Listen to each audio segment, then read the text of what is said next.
अस्सलाम वालेकुम, क्या हाल है आप सबका। आई होप कि आप सब लोग ठीक हैं।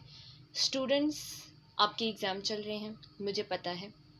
तो इसीलिए मैं ये अपना चैनल और अपनी वीडियोस लेकर आई हूँ। I hope and I believe कि आप लोगों को बहुत ज़्यादा पसंद आएंगी। तो बहुत ज़्यादा टाइम वेस्ट नहीं करते हैं, मैं जल्दी से आपको अपना इंट्रोडक्शन दे देती हूँ बिकॉज़ ये मेरे चैनल के ऊपर मेरी पहली वीडियो है। तो मेरा नाम डॉक्टर ज़ारा है। मैंने एमबीबीएस किया है फातिमा जना मेडिकल यूनिवर्सिटी से और गंगाराम अस्पताल में अपनी हाउस जॉब की है, और अभी मैं फ़िलहाल अपनी प्राइवेट प्रैक्टिस कर रही हूँ as a medical officer and general physician. तो क्योंकि हम डॉक्टर्स को 17 साल तक पढ़ना पड़ता है just to become a doctor, और उसके बाद भी फिर और ज़्यादा पढ़ना पड़ता है। तो इट्स जस्ट लाइक कि हमारे पास काफ़ी सारे स्टडी हैक्स होते हैं और स्टडी टिप्स होती हैं because we have to come up with something. Obviously अगर आपने इतनी बड़ी बड़ी 15-20 हज़ार किताबें पढ़नी हैं तो चलें जी, बहुत ज़्यादा टाइम वेस्ट नहीं करते हैं, जल्दी से वीडियो के अंदर चलते हैं और देखते हैं कि 5 ऐसी कौन सी बड़ी बड़ी गलतियां हैं जो स्टूडेंट्स हमारे एग्ज़ाम्स के दिनों में स्पेसिफ़िकली करने का अजीम कारनामा सर अंजाम देते हैं। तो सबसे पहली गलती जो है, अपनी रूटीन को चेंज करना।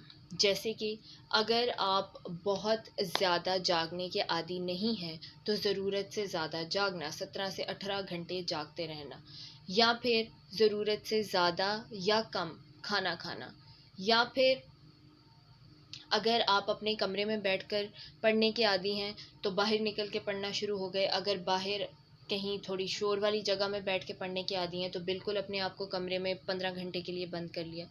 तो ये चीज़ आपके दिमाग के ऊपर एक नेगेटिव इफ़ेक्ट डालती है, क्योंकि जहाँ पे भी हम बैठ के कोई काम करते हैं उसके साथ हमारी एक एसोसिएशन बन जाती है मेंटली न्यूरोनल लेवल के ऊपर। तो इसलिए आप लोग जो भी करते हो उसी को आपने फर्दर कंटिन्यू करना होता है विद स्लाइट मॉडिफिकेशंस। कि अगर आप दिन में फॉर एग्ज़ाम्पल 7-8 घंटे पढ़ते थे, 6 घंटे पढ़ते थे, तो चलो एग्ज़ाम के दिनों में आप जो है वो 10 आवर्स कर दो या 12 कर दो अकॉर्डिंग टू द सिचुएशन। लेकिन ऐसा मिरेकल या ऐसा मुआवजा हो जाएगा कि आप अभी एक दिन में 15 घंटे या 16 घंटे पढ़ने के लायक हो जाएंगे, ये नहीं होने वाला है। तो अपने आप को, अपनी बॉडी को लेकर चलिए।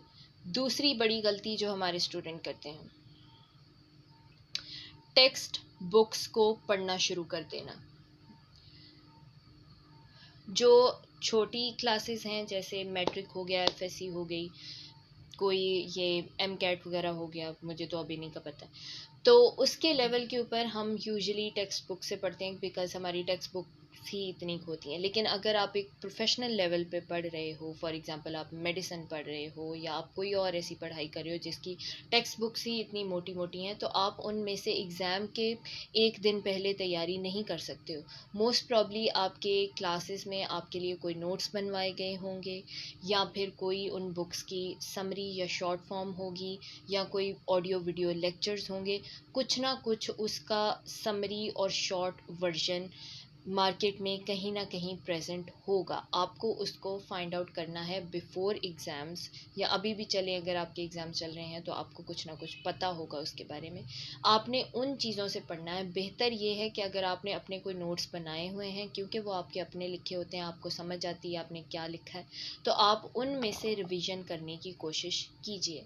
बड़ी बड़ी टेक्स्ट बुक में से पढ़ने ना बैठ जाइए बिकॉज़ वो नहीं होने वाला है एंड इट्स वेरी इंटिमिडेटिंग, और आपका मोटिवेशन लेवल कम हो जाएगा, आपको लगेगा कि मुझे कुछ नहीं आता। So don't do that.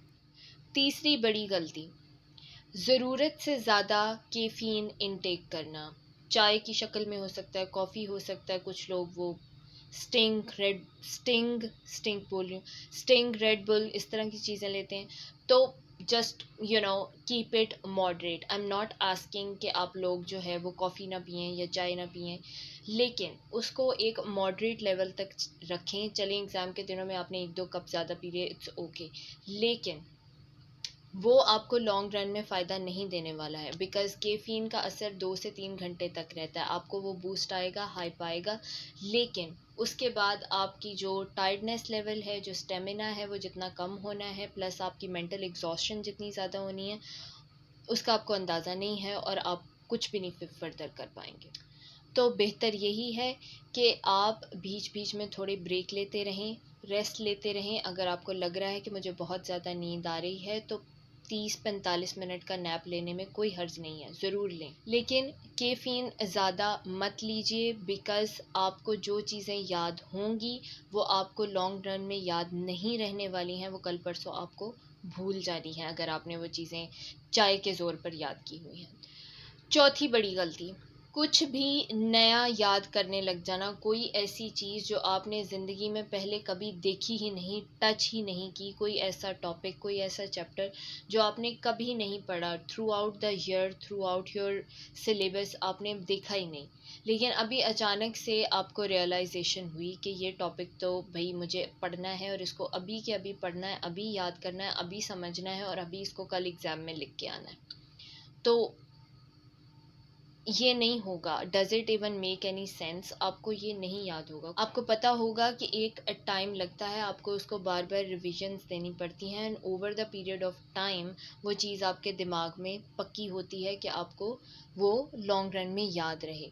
तो अगर आपने कोई ऐसी चीज़ है जो बिल्कुल नहीं पढ़ी हुई है तो आई वुड नॉट सजेस्ट कि आप उसको एग्ज़ाम से एक दिन पहले पढ़ें, अनलेस और अनटिल कि वो सिर्फ एक कोई ऐसा टॉपिक है जो आपने कहीं से सुन लिया है, या आपको पता चला है कि पास्ट पेपर्स में कोई 15 दफ़ा रिपीट हुआ है, या कोई ऐसी बात है।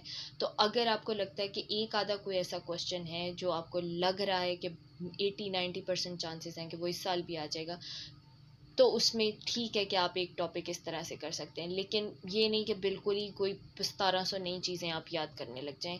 ये एक दिन पहले आपसे नहीं होगा, एंड इट्स वेरी डिफ़िकल्ट। आपकी दूसरी चीज़ें भी रह जाएंगी, आपका मोटिवेशन भी कम होगा और इसका फ़ायदा भी कोई नहीं है।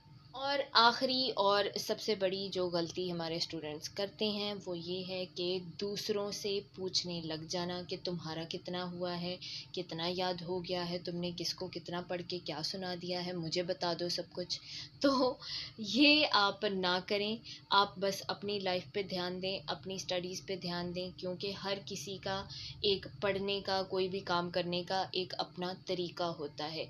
ज़रूरी नहीं है कि अगर एक इंसान को एक चीज़ जो है वो 10 मिनट में याद हो गई है और उसने रिवाइज़ भी कर लिया है और उसने सब कुछ कर लिया है, तो आप भी अब उसको 10 मिनट में याद करके बैठ जाइए। आप उसको उसके हाल पे छोड़ दें और अपनी पढ़ाई पे और अपने काम पे ध्यान दें। आप जिस तरह से जो भी स्टडी मेथड्स इस्तेमाल करके पढ़ते आए हैं, मैं आगे फ़र्दर आपको और भी स्टडी हैक्स, स्टडी मेथड्स, किस तरह से जल्दी याद करना है, कम पढ़ने में कैसे, कम पढ़ के कैसे ज़्यादा मार्क्स लाए जा सकते हैं, ये सारा कुछ मैं चैनल पे ऐड करती रहूँगी। लेकिन फ़िलहाल और वीडियोज़ होंगी और लोग होंगे, आपके अपने कुछ स्टडी के मेथड्स होंगे। आप उनको जिस तरह से अप्लाई करते हैं, जो चीज़ आपको जैसे आराम से, सुकून से याद होती है, जैसे आपसे काम होता है, आप उस तरह कीजिए। अगर एक इंसान ने अपने 10 चैप्टर्स रिवाइज़ कर लिए हैं, तो आपको अपने आप को ब्लेम करने की ज़रूरत नहीं है कि आपके अभी तक 15 चैप्टर्स क्यों नहीं हुए हैं। वो उनकी लाइफ़ है, उनको अपनी लाइफ़ जीने दीजिए और अपना काम कीजिए। तो चलिए जी, आई होप कि आपको ये 5 बड़ी गलतियाँ जो हैं वो समझ आई होंगी। कहीं न कहीं आपने अपने अंदर भी नोटिस की होंगी, बिकॉज़ हर किसी के अंदर होती हैं, लेट्स एडमिट।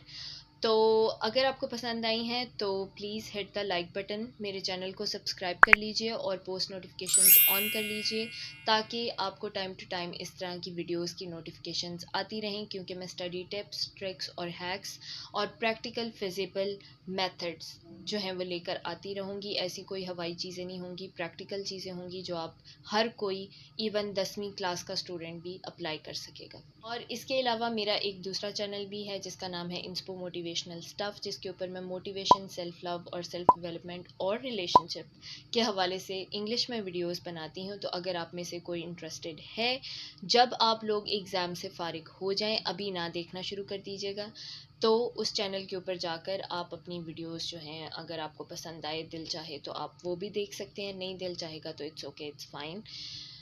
बस अपना काम कीजिए, पढ़िए, अल्लाह ताला आपको बहुत ज़्यादा कामयाबियाँ दें और सब लोगों के बहुत अच्छे अच्छे मार्क्स आएँ, टॉप करें, बड़े बड़े डॉक्टर्स, इंजीनियर्स और जो भी आप लोगों को बनना है वो आप बने और आपकी सारी जायज़ ख्वाहिशात पूरी हो जाएं। इन्हीं नेक तमन्नाओं के साथ अब मैं आपसे इजाज़त लेना चाहती हूँ। Thank you so much for watching this video. अल्लाह हाफ़िज़, मिलते हैं अगली नेक्स्ट वीडियो में।